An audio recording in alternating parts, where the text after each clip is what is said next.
Hello दोस्तों, तो कैसे हैं आप सब। Welcome to my channel success junction, एक कदम सफलता की ओर। और हम लेकर के आ गए आपके लिए शुक्ला जी की कोविड स्पेशल क्लास 01। जी हाँ, मेरा नाम है अतुल शुक्ला और हम यहां आपको बताएंगे कितने क्वेश्चन बनने वाले हैं कोरोना वायरस से। आगामी जो भी परीक्षाएं आने वाली हैं, जैसे कि रेलवे की बात करें, एसएससी की बात करें, और बैंक में भी अब कोरोना वायरस से प्रश्न पूछे जाने लगे हैं। उसके बाद मध्य प्रदेश में पुलिस की वैकेंसी आ रही है, यूपी में पुलिस की वैकेंसी आ रही है, मध्य प्रदेश में लेखपाल अर्थात पटवारी की वैकेंसी आने वाली है, तो वहीं यूपी में भी पटवारी की वैकेंसी आने वाली है। तो हर जगह यहां पर अब रोजगारों के अवसर आने वाले हैं। तो आप हैं, कितनी तैयारी आपने की है ये आपको पता चल जाएगा। और कोरोना वायरस बहुत ही ज्यादा महत्वपूर्ण है आगामी सभी परीक्षाओं के लिए। तो आइए बिना समय गंवाए चलते हैं कोरोना वायरस की इस क्लास के पहले प्रश्न पर। तो पहला प्रश्न आपसे क्या पूछ रहा है, कोविड-19 का पुराना नाम क्या है। बच्चे जैसे होते हैं ना, उन्होंने कहा घर पे मेरा नाम ये है और स्कूल में मेरा नाम ये है। तो जब ये आया था तब इसका घर पे नाम क्या था ये पूछा गया, मतलब पुराना नाम क्या था कोविड-19 का। ऑप्शन ए है कोरोना विषाणु, ऑप्शन बी है novel corona virus, option C है H1N1 वायरस और ऑप्शन डी है इनमें से कोई नहीं। तो आइए देखते हैं इसका आंसर क्या होने वाला है। जी हाँ, ये रहा इसका आंसर। इसका आंसर बी, यानी कि इसका शुरुआती नाम जो है, पुराना नाम जो है वो है नोवल कोरोना वायरस। और उसके बाद जब इसका एडमिशन इंडिया में करा दिया गया तब फिर इसका नाम चेंज हो गया, जैसे कि स्कूलों में बच्चों का नाम चेंज हो जाता है। तो कोरोना वायरस का पुराना नाम है नोवल कोरोना वायरस, इसका नया नाम कोविड-19 है। अब इसका नया नाम भी रख दिया गया, जो कि 11 फरवरी 2020 को WHO द्वारा प्रमाणित किया गया। तो जब ये WHO में इसका एडमिशन हुआ 11 फरवरी 2020 को, तो इसने कहा भाई मेरा अपना नया नाम रखूंगा, मैं पुराना नाम अच्छा नहीं लग रहा है। अमिताभ बच्चन ने बोल बोल कर मेरा पूरा नाम फैला दिया, अब मैं नया नाम रखूंगा। उन्होंने कहा आपका नया नाम क्या होना चाहिए, उसने कहा मेरा नया नाम होगा कोविड-19। तो यहां पर कोविड-19 इसका नया नाम है। चलते हैं अगले प्रश्न की ओर। ये रहा अगला प्रश्न। अब भाई स्कूल की भी तो चर्चा होनी चाहिए। अब स्कूल में एडमिशन हो गया तो स्कूल की भी तो स्थापना कभी की गई होगी। तो आइए उस स्कूल की स्थापना कब की गई ये हम जान लेते हैं। हर जगह आपको यहां पर सुनाई पड़ेगा WHO की स्थापना कब हुई, ये आपसे पूछा जा रहा है। WHO का फुल फॉर्म है वर्ल्ड हेल्थ ऑर्गेनाइजेशन। ये कोरोना वायरस के स्कूल का नाम है। जो स्कूल उसका स्कूल है उसका नाम है WHO, यानी कि World Health Organization. Option A है 7 अप्रैल 1948, ऑप्शन बी है 8 अप्रैल 1948, ऑप्शन सी है 15 अगस्त 1947 और ऑप्शन डी है 8 अप्रैल 1947। तो आइए देखते हैं कि कब स्थापना हुई यहाँ WHO की, यानी कि कोरोना वायरस के स्कूल की। आइए देखते हैं। तो ये रहा इसका आंसर। इसका आंसर है यानी कि WHO की स्थापना 7 अप्रैल 1948 को हुई। इसका हेडक्वार्टर जिनेवा में है, यानी जो प्रिंसिपल का ऑफिस है वो जिनेवा में है भाई, यहाँ पर नहीं है। और 7 अप्रैल को ही हम स्वास्थ्य दिवस मनाते हैं। तो 7 अप्रैल को क्या मनाया जाता है, WHO दिवस या फिर स्वास्थ्य दिवस। कब, 7 अप्रैल के दिन। और स्थापना कब हुई थी तो आपको पता ही चल गया, 7 अप्रैल 1948 को। ये प्रश्न बहुत ही ज़्यादा महत्वपूर्ण है, आपकी आगामी परीक्षाओं में आने ही आने वाला है। इस पर 3-4 स्टार लगा लीजिए, ठीक है। चलते हैं प्रश्न नंबर 3 की ओर। तो ये रहा आपके सामने प्रश्न नंबर 3। कोविड-19 का फुल फॉर्म क्या है। अब इसने क्या सोच करके अपना नाम कोविड-19 रखवाया, तो इसने कुछ तो सोचा होगा। इसका फुल फॉर्म ये है, मैं जब बताऊंगा कि मेरे नाम का फुल फॉर्म क्या है तो लोगों को अच्छा लगेगा, ऐसा कुछ सोच करके बोला होगा। तो आइए देखते हैं क्या है फुल फॉर्म यहाँ पर कोविड-19 का। ऑप्शन है corona virus deficiency, option B है corona virus disease, option C है कोरोना वायरस डॉक्टर और ऑप्शन डी है कोरोना वायरस डाइवर्जन। आइए देखते हैं इसका आंसर क्या होने वाला है। जी हाँ, इसका आंसर है बी, यानी कि कोरोना वायरस डिसीज इसका फुल फॉर्म है। तो कोविड-19 का फुल फॉर्म है कोरोना वायरस डिसीज 2019, क्योंकि 2019 में इसका एडमिशन हुआ था, 2019 में ये आया था, इसलिए इसने अपने नाम के आगे 19 भी लगा लिया। जिसमें कोरोना का अर्थ है क्राउन अर्थात मुकुट। कोरोना वायरस की अगर आपने हमारे थंबनेल में भी अगर आकृति देखी होगी तो मुकुट की तरह आकृति है कोरोना वायरस की। तो कोरोना का अर्थ होता है क्राउन अर्थात मुकुट, वायरस का अर्थ होता है विषाणु और डिसीज का अर्थ होता है बीमारी। उम्मीद करते हैं आपको सारी बातें समझ में आ गई होंगी। तो चलते हैं अगले प्रश्न की ओर। यह है पार्ट 1, इसके बाद पार्ट 2 भी आएगा जिसमें बहुत सारे क्वेश्चन दिए होंगे आपके लिए। तो देखिए, कोविड-19 के वायरस का नाम क्या है। कई बार आपसे पूछा जाएगा कि कोविड-19 के वायरस का नाम क्या है। बहुत से बच्चे बोल देंगे कोविड-19 के वायरस का नाम है कोरोना। जी नहीं, कोरोना है ही नहीं। सबसे पहली हमारी जो वीडियो आई थी जनरल स्टडीज की, उसमें हमने आपको बताया था कि कोविड-19 का नाम क्या है, कोरोना वायरस का नाम क्या है। कोरोना वायरस का नाम कोरोना नहीं है भाई। तो क्या है उस वायरस का नाम, आइए देखते हैं। ऑप्शन ए है कोरोना वायरस, ऑप्शन बी है HARS21, ऑप्शन सी है SARS-CoV-2 और ऑप्शन डी है H1N1। तो आइए देखते हैं इसका आंसर क्या होने वाला है। ये देखिए, इसका आंसर है सी, यानी कि SARS-CoV-2, SARS-CoV-2 है इसका पूरा नाम। तो कोविड-19 के वायरस का नाम SARS-CoV-2 है, जिसका फुल फॉर्म है severe acute respiratory syndrome corona virus 2। जी हाँ, इस क्या नाम 2 क्यों रखा गया? तो भाई ऐसा वायरस एक बार पहले आ चुका है, पहले ये फैल नहीं पाया था, पहले उसका नाम था SARS-CoV-1 और अब ये दूसरी बार आया है, इसलिए इसका नाम रखा गया है SARS-CoV-2। उम्मीद करते हैं आपको समझ में आ गया होगा।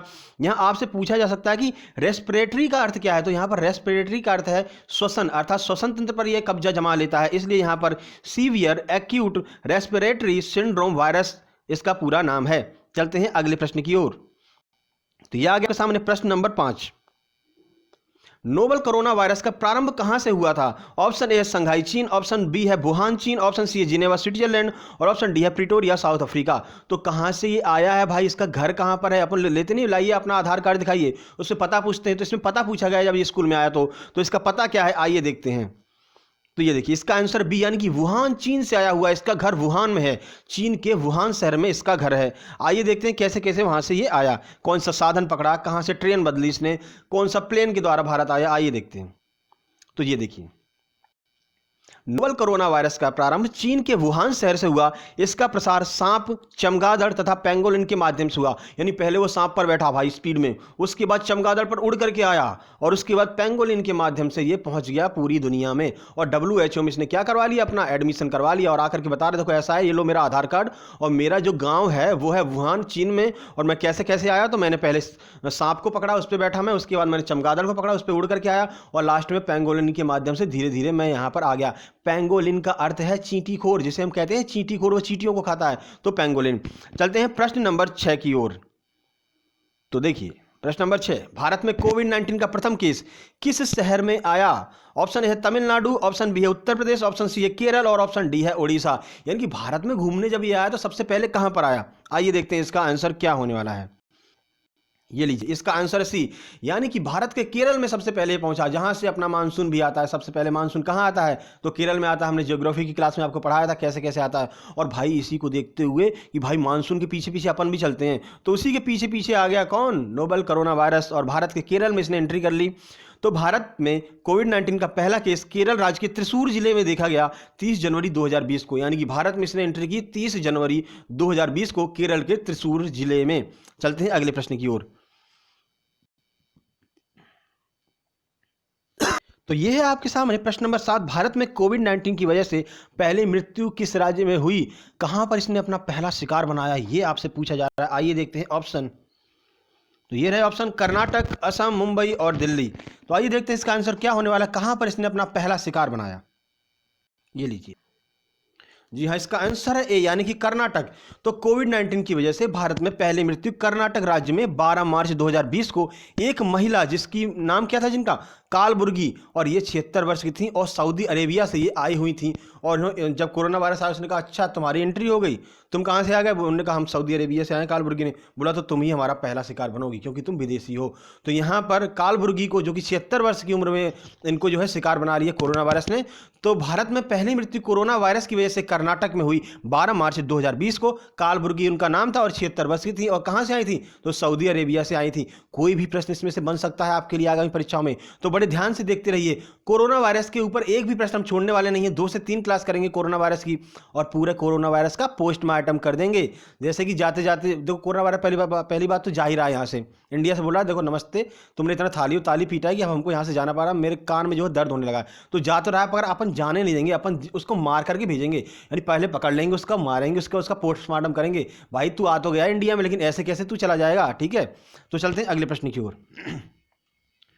तो ये है प्रश्न नंबर 8, पीपीई किट के द्वारा अंतर्गत कौन से सामान आते हैं? यहां पर एक किट बनाई गई थी, पीपीई किट था, उसका फुल फॉर्म क्या था वो भी हम आपको बताएंगे। तो option A helmet, option B है मास्क, ऑप्शन सी कपड़े और दस्ताने और ऑप्शन डी है उपरोक्त सभी। तो आइए देख लेते हैं इसका आंसर क्या होने वाला है। तो इसका आंसर डी यानी कि उपरोक्त सभी, यानी कि हेलमेट, मास्क और कपड़े और दस्ताने, ये चारों चीजें पीपीई किट के अंतर्गत आते हैं। देखिए, तो पीपीई किट का फुल फॉर्म है पर्सनल प्रोटेक्टिव इक्विपमेंट। इस किट के अंदर हेलमेट, मास्क, कपड़े और दस्ताने आते हैं। यानी कोरोना वायरस से लड़ने के लिए हमने क्या किया, एक किट का निर्माण किया और उस किट का नाम था पीपीई किट, जिसके अंतर्गत कौन कौन आते हैं? हेलमेट, मास्क, कपड़े और दस्ताने। तो चलते हैं प्रश्न नंबर 9 की ओर। तो ये रहा आपके सामने प्रश्न नंबर 9, कोरोना वायरस संक्रमित व्यक्ति को अन्य व्यक्तियों से दूर करना या पृथक करना क्या कहलाता है? जो संक्रमित है, देखिए 2 क्वेश्चन आपके सामने आएंगे और आपको करेंगे कंफ्यूज बहुत भयंकर, लेकिन हम आपका कंफ्यूजन दूर करने वाले हैं।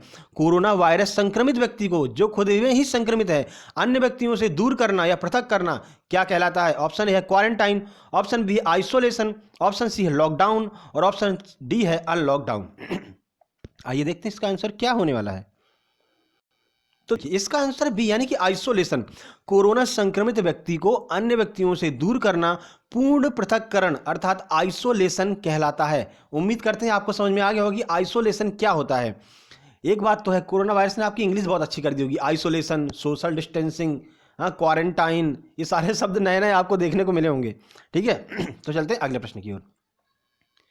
तो ये रहा अगला प्रश्न, प्रश्न नंबर 10, जो आपको कर सकता है कंफ्यूज 9 और 10, इसलिए हमने आपको क्लियर करा दिया है। प्रश्न नंबर 10 है, कोरोना संक्रमित व्यक्ति के संपर्क में आए लोगों को दूसरे लोगों से अलग करना क्या कहलाता है? पहले तो हमने कोरोना वायरस संक्रमित व्यक्ति को अलग किया, अब क्या कोरोना वायरस से संक्रमित जो व्यक्ति है उसके आसपास और उसके संपर्क में कुछ लोग आ जाते हैं, तो उन लोगों को स्वस्थ व्यक्तियों से दूर रखना क्या कहलाता है? Option A isolation, option B है लॉकडाउन, ऑप्शन सी है क्वारंटाइन और ऑप्शन डी है अनलॉकडाउन। तो आइए देखते हैं इसका आंसर क्या होने वाला है। जी हाँ, इसका आंसर है सी यानी कि क्वारंटाइन। तो कोरोना वायरस संक्रमित व्यक्ति के परिवार के लोगों को स्वस्थ व्यक्तियों से अलग करना क्वारंटाइन कहलाता है, जिसे हिंदी में पृथकवास कहते हैं। उसको क्या कहते थे? पूर्ण पृथक्करण। और इसको क्या कहते हैं? पृथकवास। यह 14 दिन का होता है। जो क्वारंटाइन होता है वो 14 दिन का होता है, और जो आइसोलेशन होता है वो जब तक आप स्वस्थ नहीं हो जाएंगे बिल्कुल, तब तक आप आइसोलेशन सेंटर में रहेंगे। उम्मीद करते हैं आपको समझ में आ गया होगा। तो चलते हैं अगले प्रश्न की ओर। यह आ गया आपके सामने प्रश्न नंबर 11, सोशल डिस्टेंसिंग का अर्थ क्या है? ऑप्शन ए है आपसी भेदभाव, ऑप्शन बी है समाज में आवश्यक दूरी बनाए रखना, ऑप्शन सी है सबको मास्क वितरित करना और ऑप्शन डी है डॉक्टरों से दूरी बनाए रखना। तो आइए देखते हैं इसका आंसर है बी, अर्थात कि सोशल डिस्टेंसिंग का या फिर फिजिकल डिस्टेंसिंग का अर्थ है समाज में आवश्यक दूरी बनाए रखना, भारत सरकार द्वारा दी गई गाइडलाइन का पालन करना। यानी कि समाज में एक उचित दूरी बना करके चलिए कुछ समय के लिए, ठीक है, जिससे ये कोरोना वायरस है एक लोग से दूसरे लोगों में ना फैले। ठीक है, तो आपने, उम्मीद करते हैं आपने सोशल डिस्टेंसिंग का बिल्कुल पालन किया होगा। तो चलते हैं प्रश्न नंबर 12 की ओर। ये रहा आपके सामने प्रश्न नंबर 12, अति आवश्यक वस्तुएं जैसे दूध, किराना और मेडिकल की छूट के साथ होने वाली तालाबंदी को क्या कहते हैं? ये भी क्वेश्चन बहुत ही महत्वपूर्ण है और ये हर परीक्षा में आएगा। मैं तो ये कह रहा हूँ हर परीक्षा में ये क्वेश्चन आने वाला है। ऑप्शन है कर्फ्यू, ऑप्शन बी है धारा 144, ऑप्शन सी है लॉकडाउन और ऑप्शन डी है अनलॉकडाउन। तो आइए देखते हैं इसका आंसर क्या होने वाला है। इसका आंसर है सी यानी कि लॉकडाउन कहते हैं। तो पूरी जानकारी लेते हैं। अति आवश्यक वस्तुएं जैसे दूध, किराना और मेडिकल की छूट के साथ होने वाली तालाबंदी को लॉकडाउन कहते हैं। वहीं कर्फ्यू में क्या होता है? कर्फ्यू में धारा 144 लगती है और सारी सुविधाएं बंद कर दी जाती हैं। यानी कि ना तो आपको दूध मिलेगा, ना किराना और ना ही मेडिकल की सुविधा मिलेगी। यानी कि धारा 144 में ये सारी सुविधाएं बंद कर दी जाती हैं और इन तीनों चीज़ों को छोड़ करके बाकी सुविधाएं बंद करना लॉकडाउन कहलाता है। ठीक है, तो प्रश्न नंबर 13 की ओर चलते हैं। यह रहा आपके सामने प्रश्न नंबर 13, कोविड-19 को महामारी कब घोषित किया गया? अब क्या है, ये भाई फैलने लगा। ठीक है, अब इसने एडमिशन तो करा लिया, बोला एक अंग्रेजों की तरह, मतलब हम तो घूमने आए हैं भाई और कोई दिक्कत नहीं है, और धीरे धीरे इसने अपना प्रसार करना चालू कर दिया, तो इसको महामारी घोषित कर दिया गया। तो कोविड-19 को महामारी कब घोषित किया गया था? तो ऑप्शन ए है 24 मार्च 2020, ऑप्शन बी है 11 मार्च 2020, ऑप्शन सी है 14 मार्च 2020 और ऑप्शन डी है 10 मार्च 2020। तो आइए देखते हैं इसका आंसर क्या होने वाला है। इसका आंसर भी यानी कि 11 मार्च 2020 के दिन कोविड-19 को महामारी घोषित कर दिया गया था। तो चलते हैं प्रश्न नंबर 14 की ओर। देखिए, मास्क और सैनिटाइजर को आवश्यक वस्तुएं कब घोषित कर दिया गया? किसको? मास्क और सैनिटाइजर को। और हमको आपको यह भी बताएंगे कि आवश्यक वस्तुएं घोषित करने के बाद में क्या होता है। देखिए, 11 मार्च ऑप्शन बी है 13 मार्च 2020, ऑप्शन सी है 14 मार्च 2020, ऑप्शन डी है 15 मार्च 2020। तो इसका आंसर है सी यानी कि 14 मार्च 2020 के दिन मास्क और सैनिटाइजर को आवश्यक वस्तुएं घोषित कर दिया गया। किस अधिनियम के तहत किया गया? आपसे यूपीएसआई में बिल्कुल पूछना ही पूछना है इसको।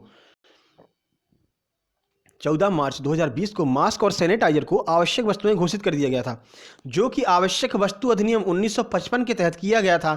सैनिटाइजर में क्या होता है? अल्कोहल होता है। भाई मुझसे एक मेरा दोस्त कह रहा था कि क्यों ना ऐसा करें, अपन अल्कोहल को ही तो हाथ में लगाते हैं, क्यों ना ऐसा करें कि जो कोरोना वायरस से संक्रमित है उनको 1-2 घूंट अल्कोहल ही पिला दो ना, अंदर ही कोरोना वायरस मर जाएगा ना भाई, ऐसा नहीं करना है, ठीक है। केवल अल्कोहल नहीं होता, 70% अल्कोहल होता है, बाकी और भी चीज़ें होती हैं सैनिटाइजर में, आपको ये मतलब जानकारी होना चाहिए। नहीं तो पता चला आप 2 ढक्कन गटका लिया, अरे कोरोना वायरस अंदर ही मर जाएगा, कुछ नहीं होगा, उससे आपका स्वास्थ्य और ख़राब हो जाएगा, ठीक है। उसको हाथों में ही लगाना है सैनिटाइजर को। देखिए आवश्यक वस्तुएं घोषित करने से क्या हो जाता है, जैसे इन चीज़ों को हमने आवश्यक वस्तु 1955 के नियम के तहत आवश्यक वस्तुएं घोषित कर दिया, तो अब इनका रेट एक फिक्स कर दिया जाता है, ना तो आप इससे ज़्यादा बेच सकते हैं ना आप इससे कम बेच सकते हैं, और इनकी जमाखोरी आप नहीं कर सकते हैं। बाकायदा चेकिंग होती थी मेडिकलों पर जाकर के कि कहीं आपने छुपा कर तो नहीं रखा ये मास्क और सैनिटाइजर, कहीं आप ज़्यादा दाम पर तो नहीं बेच रहे हैं मास्क और सैनिटाइजर, तो ये चीज़ें हो जाती हैं आवश्यक वस्तुओं में रखने के बाद में। तो चलते हैं अगले प्रश्न की ओर। प्रश्न नंबर 15, देखिए भारत में पहला लॉकडाउन लगाने वाला राज्य कौन सा है, तो सबसे पहले किस राज्य में लॉकडाउन लगा? ऑप्शन ए है उत्तर प्रदेश, ऑप्शन बी है राजस्थान, ऑप्शन सी है छत्तीसगढ़ और ऑप्शन डी है केरला। तो आइए देखते हैं क्या है इसका आंसर। इसका आंसर बी यानी कि राजस्थान, जादूगरों की नगरी राजस्थान में यहाँ पर पहली बार लॉकडाउन लगाया गया। तो भारत में पहला लॉकडाउन लगाने वाला राज्य कौन है? राजस्थान है। राजस्थान की राजधानी जयपुर, और जयपुर से हम आपको बता दें अभी हाल ही में जयपुर के बारे में हमने आपको बता दिया, क्या बताना है, बार बार हर एक जो है वीडियो आती है उसमें हम जयपुर के बारे में बताते हैं। विश्व विरासत सूची में अभी हाल ही में शामिल किया गया कौन सा शहर है, तो राजस्थान का जयपुर शहर है। साथ ही साथ में हम आपको एक बता देते हैं टेंटेटिव लिस्ट में कौन सा शहर डाला गया है, तो मध्य प्रदेश का ओरछा जो है वो टेंटेटिव लिस्ट में डाला गया है। बार बार बताते हैं, बार बार, क्योंकि ये प्रश्न बहुत ही ज़्यादा महत्वपूर्ण है, आगामी परीक्षाओं में आने वाला है। तो चलते हैं प्रश्न नंबर 16 की ओर। कोविड-19 को महामारी घोषित करने वाला पहला राज्य कौन सा है? Option A Haryana, option B है कर्नाटक, ऑप्शन सी है केरला और ऑप्शन डी है आंध्र प्रदेश। तो सबसे पहले कहां पर आया? केरल में। सबसे पहली मृत्यु कहां पर हुई? कर्नाटक में। सबसे पहले लॉकडाउन किसने लगाया? राजस्थान ने। और अब पूछ रहे हैं कि सबसे पहले महामारी किसने घोषित किया? आइए देखते हैं। इसका आंसर है यानी कि सबसे पहले महामारी हरियाणा राज्य ने घोषित किया। उम्मीद करते हैं ये चारों 5 प्रश्न जो आपकी परीक्षाओं में 100% आना है आपको क्लियर हो चुके होंगे। तो चलते हैं अगले प्रश्न की ओर। तो ये आ गया आपके सामने प्रश्न नंबर 17। जनता कर्फ्यू किस दिन लगाया गया था? ऑप्शन ए है 20 मार्च 2020, ऑप्शन बी है 21 मार्च 2020, ऑप्शन सी है 22 मार्च 2020 और ऑप्शन डी है 23 मार्च 2020। तो इसका आंसर है सी, यानी कि 22 मार्च 2020 के दिन भारत की जनता के द्वारा जनता कर्फ्यू लगाया गया था। विश्व में जनता कर्फ्यू लगाने वाला भारत पहला देश बना। इस दिन कोविड-19 के लिए प्रधानमंत्री जी के द्वारा कोविड-19 योद्धाओं के लिए ताली व थाली बजाने का आह्वान किया गया था। तो अब आपको क्लियर हो गया ना, ताली और थाली किस दिन बजी थी? तो 22 मार्च के दिन ताली और थाली बजी थी। क्यों बजी थी? तो जो कोरोना वॉरियर्स होते हैं, जैसे कि हमारी पुलिस की बात करें, सफाई कर्मी और डॉक्टर, ये तीनों लोग फ्रंट वॉरियर्स हैं कोरोना के। इन लोगों को सबसे ज़्यादा यहाँ पर खतरा रहता है, लेकिन फिर भी ये हमारी सहायता करने में, हमारी मदद करने में लगे रहते हैं। इन्हीं की सहायता से, इनकी कृपा मान लो, इन लोगों की कृपा की वजह से कोरोना वायरस का प्रसार ज़्यादा नहीं हो पाया भारत में, और अब लगातार केसेस गिर रहे हैं। ये इन लोगों की महानता है, इन लोगों का हमारे साथ में इतना सहायता की इन्होंने, इसलिए इन्हें कोरोना फ्रंट वॉरियर्स कहा जाता है। इन तीनों लोगों को मैं दिल से, इन सब लोगों को धन्यवाद देता हूं कि इन्होंने कोरोना वायरस को भारत में फैलने से रोका। चलते हैं अगले प्रश्न की ओर। तो यह है आपके सामने प्रश्न नंबर 18। 9 मिनट के लिए 9 बजे लाइट बंद करके दीपक और मोमबत्ती किस दिन जलाए गए थे? जी हाँ, बहुत ही महत्वपूर्ण प्रश्न है ये, आपके लिए आगामी परीक्षाओं में ये बिल्कुल आने वाला है। ऑप्शन ए है 4 अप्रैल 2020, ऑप्शन बी है 5 अप्रैल 2020, ऑप्शन सी है 6 अप्रैल 2020 और ऑप्शन डी है 7 अप्रैल 2020। तो किस दिन 9 मिनट के लिए 9 बजे लाइट बंद करके दीपक और मोमबत्ती जलाए गए थे? देखिए एकदम दीपावली से मना दी थी, दीपावली से पहले दीपावली। तो इसका आंसर है बी, यानी कि 5 अप्रैल 2020 के दिन ये कारनामा हुआ था। यानी भारत में दीपावली से पहले दीपावली कब आई थी? तो 5 अप्रैल 2020 के दिन आई थी। आइए देखते हैं। तो 5 अप्रैल 2020 के दिन रात को 9 बजे 9 मिनट के लिए सारी लाइटें बंद करके मोमबत्ती और दीपक जलाने की बात माननीय प्रधानमंत्री जी के द्वारा कही गई थी, जो कि कोरोना वायरस के खिलाफ एकजुट होकर जंग का ऐलान था। यानी कि कोरोना वायरस आ तो गया है, तो हम सब लोग एकजुट होकर के उसके खिलाफ जंग करेंगे, ये आह्वान प्रधानमंत्री जी ने किया था। और आप लोगों ने तो बिल्कुल दिवाली सी कर दी थी, ठीक है। और ताली और थाली तो इतनी बजाई थी कि अगले दिन फिर घर वालों ने आपको भी ढंग से बजाया था, क्योंकि आपने ताली और थाली मतलब बजाते हुए मतलब थालियों को इतना फोड़ दिया। बाद में कई सारे चित्र आए यहाँ पर, कई सारी मतलब कि पिक्चर्स यहाँ पर वायरल हुई थी। तो मतलब कितने भगोने फूटे थे, थालियाँ फूटी थी, और बाद में फिर घर वालों ने उनको भी ढंग से फोड़ा था, ठीक है। तो चलते हैं अगले प्रश्न की ओर।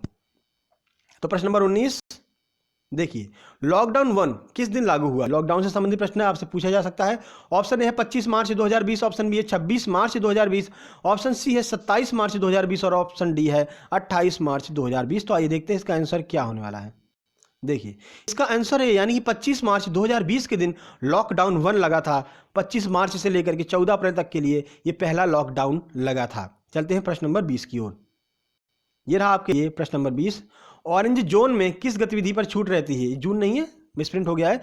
ऑरेंज जोन में किस गतिविधि पर छूट रहती है? देखिए, 3 कैटेगरी में यहाँ पर बांटा गया था, ठीक है, ये तो आपको पता ही होगा। ऑरेंज जोन और ग्रीन जोन और एक और जोन था रेड जोन। हाँ, इन तीनों जोनों में जो है बांटा गया था। तो यहाँ पर ऑरेंज जोन के बारे में आपसे पूछा गया है।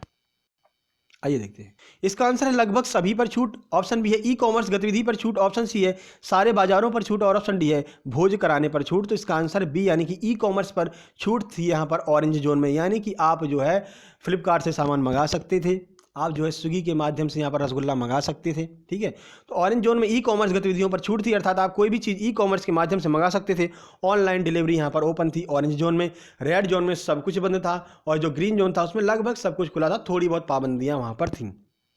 तो जी हाँ, क्या लिखा हुआ है? टू बी कंटिन्यू, यानी अभी पूरा नहीं हुआ है, अभी इसके कम से कम 1 या फिर 2 क्लास और आएगी और उसके माध्यम से हम कोरोना वायरस का पूरा पोस्टमार्टम कर देंगे। कोरोना वायरस से बनने वाले सभी प्रश्न जो हैं उनको हम अपनी मुट्ठी में कर लेंगे। तो कितने भी प्रश्न कहीं से भी कोरोना वायरस से संबंधित आने वाले हैं तो आप उसका आंसर जरूर दे देंगे। तो ये वीडियो कैसी लगी फीडबैक जरूर दीजिएगा और वीडियो को लाइक और दोस्तों को शेयर कर दीजिएगा, क्योंकि सबके लिए ये बहुत ही ज़्यादा महत्वपूर्ण है। जो नॉर्मल व्यक्ति है उनके लिए भी, जो एग्जाम में बैठ रहे हैं उनके लिए भी, जो नहीं एग्जाम दे रहे हैं उनके लिए भी बहुत ही महत्वपूर्ण है, क्योंकि जनरल नॉलेज की चीज़ें कोई भी आपसे पूछ सकता है। तो उम्मीद करते हैं आप लाइक और शेयर जरूर करेंगे और इस वीडियो को लाइक कीजिए, दोस्तों तक पहुँचाइए और बताइए कि ये आपको वीडियो कैसी लगी। तो जल्द ही मिलते हैं एक और नई वीडियो के साथ में, इसका अगला पार्ट आने वाला है और आज शाम को हम आपको कुछ बहुत ही बेस्ट ट्रिक देने वाले हैं मैथ की। तो आज शाम को 4 बजे उपस्थित रहिए सक्सेस जंक्शन प्लेटफॉर्म पर। जल्द ही ट्रिक एक्सप्रेस आने वाली है आपको रिसीव करने के लिए। तो जल्द ही मिलते हैं अगले वीडियो में, तब तक के लिए नमस्कार।